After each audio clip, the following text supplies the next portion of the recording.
আমার নাম বেশ্যা। এই নামটা আমার বিয়ার পরে আমার স্বামী আমারে দিছে। আমার স্বামী আমারে কয় জিদ উঠলে, আরে বেশ্যা মাগি আয়, এটা কইরা দে, তুই তো একটা বেশ্যা, তুই তো নর্তকী, তুই তো এক টেকার। আমি জানি এরকম কথা শুধু আমি না, আপনারাও অনেক শুনেন, কিন্তু করার কিছু নাই। বিয়ার পরে আমার বাপ যে আমার এত সুন্দর একটা নাম দিছে, এই নামটাই আমি ভুইলা গেছি জানেন। সারাক্ষণ খোঁচায় খোঁচায় কথা কইব, একটা ভালো কথা কইলেও একটা তেরা উত্তর দিব।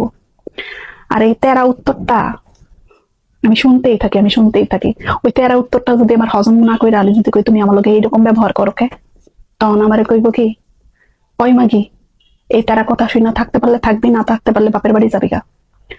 আমার বাপের কিন্তু কম পয়সা নাই, কিন্তু তারপরেও আমার বাপের বাড়ি আমি যাইতে চাই না, যাইতে পারি না। ওই যে সম্মান, আমগো মধ্যবিত্ত পরিবারের মানুষগত সম্মান অনেক বড়। তার স্বামী সংসারে মায়ের খায়া হোক আর গালি খায়া হোক, আর নিজের নাম ভুইলা একটা গালি হোক, সেটা খায়াও আমার সংসারটা করতে হয়। কারণ মাইয়াগো কোনো জীবন নাই। বিয়ার পরে মাইয়াগো নাম, নিজের নামটাও হয়তো ভুইলা যায়। নিজের নাম ভুইলা গিয়া স্বামী যেই গালির নাম দেয়, ওই গালির নামটাই আসলে মাইয়াগো নাম হয়ে যায়। তাই আমার এত সুন্দর নাম আমি ভুইলা গেছি। এখন কেউ জিগাইলে আমি আমার নাম কই বেশ্যা।